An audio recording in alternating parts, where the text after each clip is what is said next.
baisser les impôts, baisser les réglementations, baisser les gaspillages d'argent, ça me paraît une excellente idée, oui. Mais ce que j'aimerais, c'est que M. Macron cesse de parler et commence à agir. Parce que pour l'instant, tout ce que j'ai vu, c'est qu'il a tapé sur les petites gens.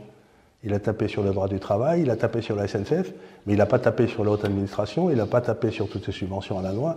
Donc quelque part, c'est un homme qui a l'air tout à fait désireux que le peuple travaille de plus en plus pour que les gens en haut travaillent de moins en moins, quoi. C'est ce qui ne me paraît pas une bonne idée.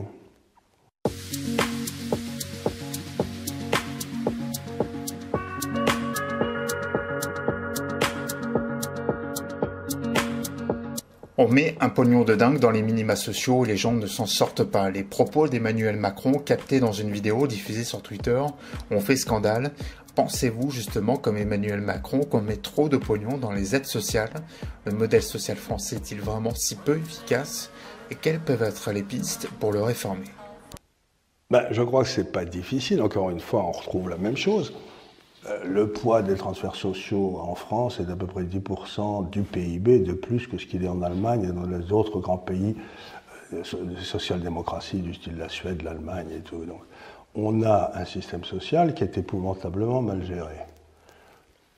Et on ne sait pas très bien, c'est une usine à gaz incroyable. Par exemple, dans un monde idéal, les subventions faites par le gouvernement français aux entreprises françaises, c'est quasiment 80 milliards d'euros.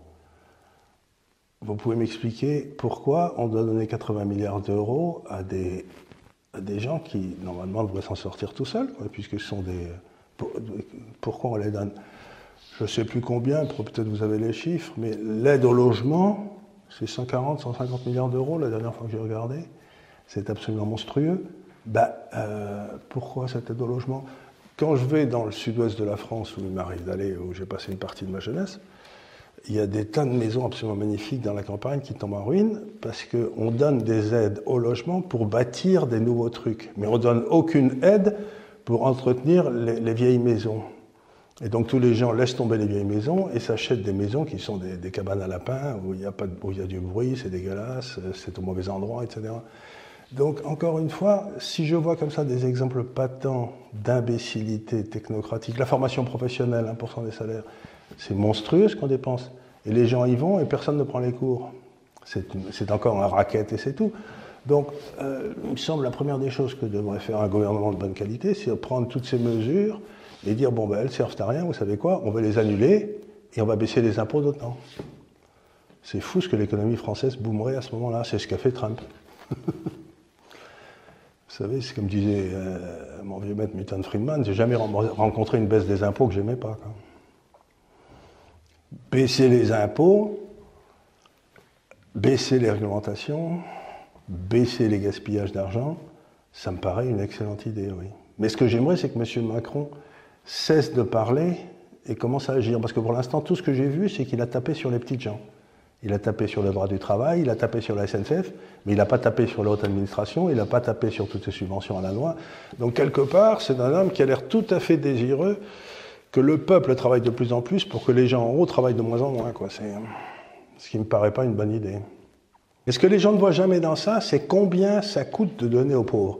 Si vous donnez aux petites sœurs des pauvres, là, dans le couvent du coin, les pauvres vont avoir, aux orphelins d'Auteuil, là à côté, les pauvres vont avoir 100% du pognon. Mais si vous regardez combien, par exemple, coûtent les mères célibataires en France et tout, et combien coûte la gestion des mères célibataires. La mère célibataire, si ça coûte 100, elle va en avoir 10, il y en a 90 qui seront dans l'espèce d'usine à gaz qui cherchent à déverser le pognon vers ça. C'est une façon de donner du pognon qui est complètement inefficace. Donc, logiquement, les aides à la personne comme ça devraient être faites au niveau de la municipalité. Parce que vous voulez que l'État y connaisse? Les gendarmes du coin, ils savent très bien qui sont les gens sérieux et qui sont les gens pas sérieux, ceux qui méritent une aide et ceux qui ne méritent pas une aide. Hein, mais en quelque sorte, on trouve que tout le monde mérite une aide s'il remplit les cases dans le papier. Mais c'est pas vrai, c'est pas comme ça que ça doit être. C'est vrai qu'on dépense un pognon pas possible, mais c'est vrai aussi qu'il a toujours rien fait pour traiter le problème. Il faudrait qu'il s'y mette, quoi.